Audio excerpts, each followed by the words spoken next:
और देहरादून में राज्य स्तरीय मॉक ड्रिल आज आयोजित की जाएगी, जहां भूकंप और भूकंप जनित आपदाओं के प्रबंधन के लिए मॉक ड्रिल की जानी है।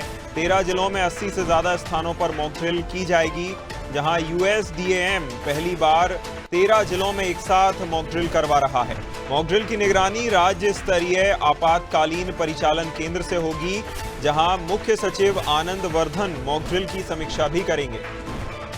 अर्थक्वेक से पैदा होने वाली जो आपदाएं हैं उनको मद्देनजर रखते हुए मॉक ड्रिल की जानी है। बड़ी मॉक ड्रिल होगी, 13 जिलों में 80 से ज्यादा स्थानों पर यह मॉक ड्रिल की जाएगी।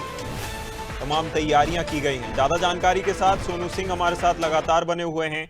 सोनू, देखिए क्या तैयारियां की गई हैं मॉक ड्रिल को लेकर?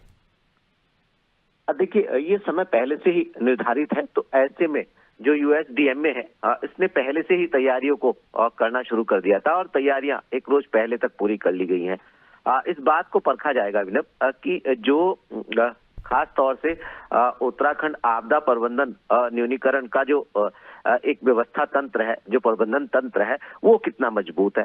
पहली बार राज्य गठन से लेकर अब तक के इतिहास में पहली बार ऐसा हो रहा है जब राज्य स्तर पर मॉक ड्रिल का आयोजन हो रहा। मॉक ड्रिल तो इससे पहले भी हुई है, जनपद स्तर पर हुई है, मंडल स्तर पर हुई है, लेकिन अब पहली बार राज्य स्तर पर हो रहा है। और ऐसा पहली बार हो रहा है जब मुख्य सचिव स्तर के जो शासन के उच्च स्तरीय वरिष्ठ अधिकारी हैं जो इसकी मॉनिटरिंग कर रहे हैं। तो ऐसे में ये बहुत अहम हो जाता है। आप जानते ही हैं, उत्तराखंड पर्वतीय राज्य है और ऐसे में जबकि भूकंपीय और आपदा के लिहाज से जोन 4 और जोन 5 में उत्तराखंड क्षेत्र आता है। तो ऐसे में समय समय पर राज्य स्तरीय मॉक ड्रिल हो करके ये कहीं ना कहीं इस बात को सुनिश्चित करता है कि जो व्यवस्थाएं हैं, जो तैयारी है, वो कैसे, क्योंकि एक नहीं बल्कि अनेकों बार मानसून सीजन के दौरान उत्तराखंड आपदा का दंश झेल चुका है।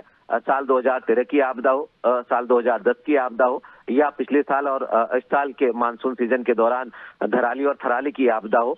ये कहीं ना कहीं उत्तराखंड के आम जनमानस के साथ साथ जो बाहरी क्षेत्रों से लोग पर्यटक के रूप में श्रद्धालु के तौर पर एक तीर्थाटन करने के लिए यहाँ पहुंचते हैं, उन लोगों ने भी आपदा का दंश झेला है। और ऐसे में सरकार की तरफ से जहां लगातार ये प्रयास किए जा रहे हैं कि आपदा के बाद रिस्पांस टाइम कैसे कम से कम किया जा सकता है, इसके लिए चाहे वो हवाई सेवाओं का सहयोग हो या फिर इसके साथ साथ स्वास्थ्य सेवाओं के अलावा जो अन्य आवश्यक उपकरण है, उन संसाधनों को जुटाना हो, या फिर आपसी समन्वय अधिकारियों का शासन स्तर से लेकर जनपद स्तर तक, ब्लॉक स्तर तक, ये जो आपसी समन्वय है और सैटेलाइट फोन जैसे संसाधनों का उपयोग करना हो। तो कहीं ना कहीं सरकार के स्तर से लगातार प्रयास किए जा रहे हैं। विभाग के अधिकारी लगातार इसी कवायद में जुटे रहते हैं। लेकिन अब ये जो राज्य स्तरीय मॉक ड्रिल हो रही है, ये कहीं ना कहीं जो व्यवस्थाएं हैं, उनका जो प्रबंधन तंत्र है, उसको परखने का एक प्रयास है। और इस प्रयास में कौन सी ऐसी चीजें हैं जो अनुभव के तौर पर आगे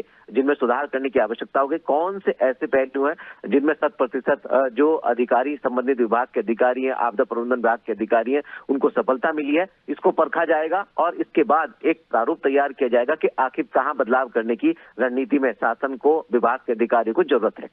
बिल्कुल, कहीं ना कहीं रिस्पॉन्स टाइम जैसे तमाम पहलुओं पर इस मॉक ड्रिल में काम किया जाएगा। सोनू, बने रहिएगा हमारे साथ, आपका फिर रुख करेंगे।